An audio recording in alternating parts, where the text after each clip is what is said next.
आजच्या कथेचं नाव आहे रात्री उडणारा पक्षी. साक्षी एका रात्री उशिरा घरी परतत होती. अचानक एका वाऱ्याप्रमाणे उडणारा पक्षी तिच्या बाजूने उडाला. ती त्याच्याकडे दुर्लक्ष करत होती, पण तो पक्षी अचानक तिच्या डोक्यावर जाऊन बसला आणि ती थोडी घाबरली. तिने त्याला झटकून दूर केले आणि घरी पोहोचली. रात्री तिला एका भीतीने भरलेल्या स्वप्नात एक भयंकर पक्षी दिसला. तो पक्षी तिच्या समोर उभा राहिला. त्याचे डोळे जणू तिला जाळत होते. त्याने तिला खूप गडबडीत सांगितले, "तुम्ही माझ्या घरात पाऊल टाकले आहे."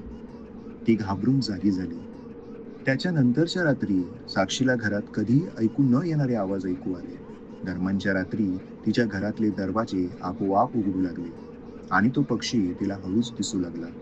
साक्षीला हे जाणवले की ज्या जागी राहते ती त्या पक्षाच्या गूढ इतिहासाशी जोडलेली आहे. तिने एके दिवशी घरातील जुने कागद शोधले. तिथे तिला एक पुराणिक शाप असलेली कथा मिळाली.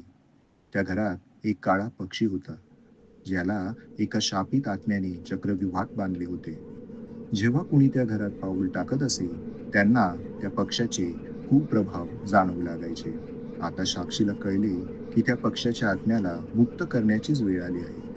परंतु त्यासाठी तिच्या जीवनाचा एक भाग त्याला अर्पण करावा लागेल आणि त्यात लिहिलेला एक शाप त्याला द्यावा लागेल.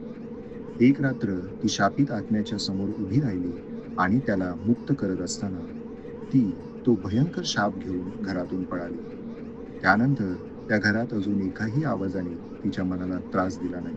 पण 1 महिन्यानंतर साक्षीला हे धक्कादायक सत्य समजलं की तो पक्षी आता तिच्या मागे लागला होता आणि त्याच्या डोळ्यात एक अज्ञात खूप सळत होतं.